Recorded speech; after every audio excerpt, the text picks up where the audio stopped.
I know somebody who's never late. He's always on time. In fact, he's always 10 minutes early. It's time to spend a little bit of time on the mark with Father Mark Davis. If he's known for anything, it's for magic and for being early. Good morning to you, Father Mark. I thought you'd get a kick out of that, Father Mark. Mr. Punctuality. Well, I'm always on my own time. How's that? There you go. You're always on time. Yeah. So there's Mahalia Jackson was a great gospel singer, and she, one of her favorite songs I ever heard was, "He may not come when you want him, but he's right on time." Yeah. Oh, yeah. Yeah. Oh, well, good morning. How are you guys today? Doing fabulous. How are you, Father? Okay. Great. Oh, the sunshine is terrific. Oh, it's beautiful. So just a word. Next Tuesday is St. Patrick's Day. Mm-hmm. And, as pastor of St. Patrick's of Heatherdowns, I'd like to invite everybody listening to celebrate St. Patrick's Day with us this coming Saturday, the 14th, from noon to 9 p.m. at St. Patrick's of Heatherdowns. The Ancient Order of Hibernians Toledo chapter, which is a Catholic Irish organization, will have their annual St. Patrick's Day celebration, and there'll be Irish food, a Jig's dinner, and there'll be Irish music and dancing. It's a wonderful. We hosted it for the first time last year. It's really fun, and if you want a little bit of Irish, come join us on the 14th. Love it. That's St. Patrick of Heatherdowns here in Toledo, Ohio. Sounds great. Yeah. How is your Lent going, you guys? It's. I have not broken down completely yet. it's going pretty well. It's a pretty good Lent so far. Yeah. Actually, Ron, that's a really interesting statement. I have not broken down completely. See, it reminds me a story, actually, that Buddy Hackett told on the Tonight Show, maybe in the 70s. So it's about a guy, probably in the 60s, West Coast area, who was just a real dedicated horse gambler. And he lost all his money. And then tragedy hit, and his wife got sick. And he went to his rich friend Maury. He says, Maury, you got to give me some money. It's my wife. She's sick. She needs an operation. But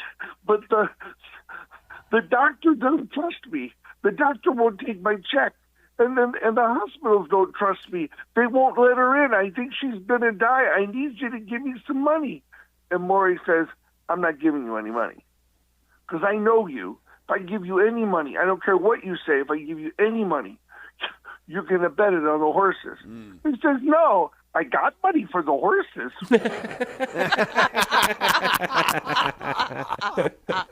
I love it. That's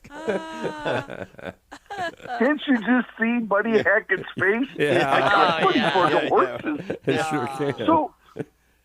So Ron said, I haven't broken down completely. And so that probably meant that you're still holding it together, doing what you were planning to do. But I think I got money for the horses.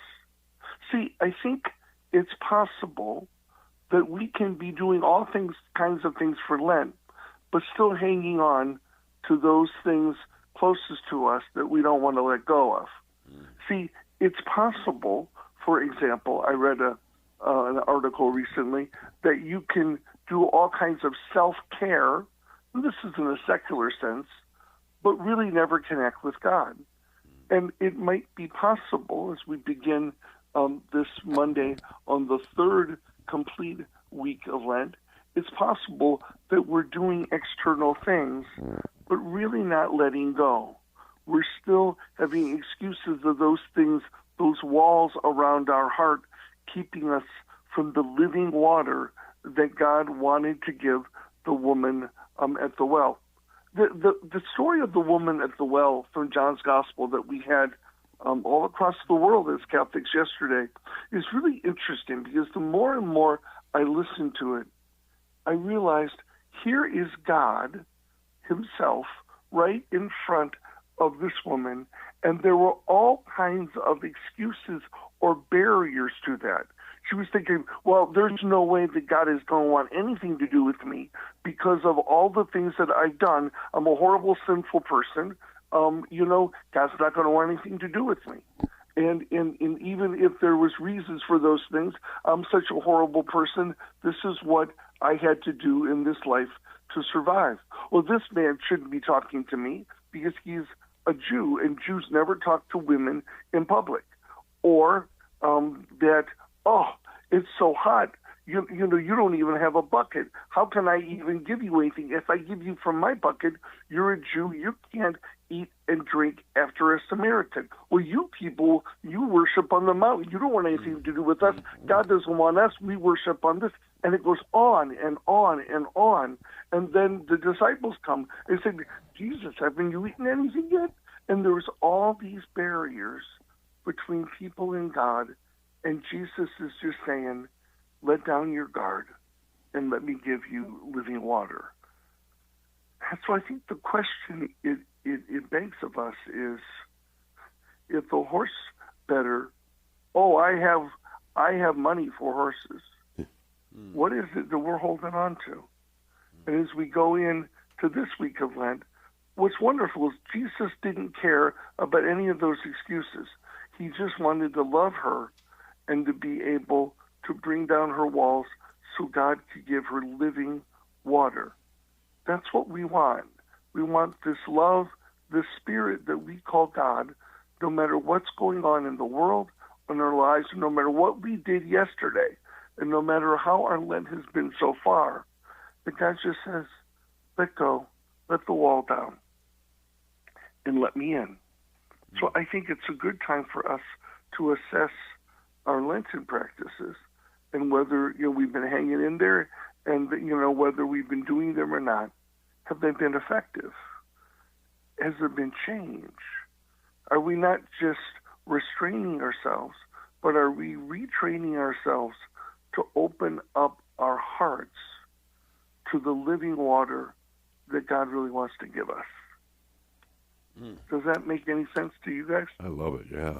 Yeah. I love this idea. Are we just restraining ourselves or retraining ourselves? And that seems to be the topic, the consistent message going out throughout this entire Lent from Pope Leo on down, of this idea of don't just restrain, that's good, but retrain. Take this time to retrain ourselves so that we come away with something that we can continue to do. Right, so we're just not restraining, so we go back to it, when Easter comes. Yeah.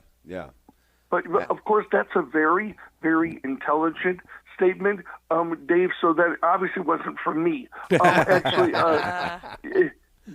Deacon Dan Breyer and I had our last lunch before Lent a couple of weeks ago, and I think that's from Pope Saint Benedict. Oh, no, excuse me. I think from Saint Benedict. I think that said this should be a time for not just restraint, but retraining. I think that so I think it really begs us to look at what do we need to let go of, and have this time not just be a time that we kind of grit our teeth through, but we really get to God. So this little blog that I had read was really interesting. I think it was a woman's magazine or something, and just said they were having a banana split latte and going to spas and things, but not really getting to God. God bless you. Happy Lent.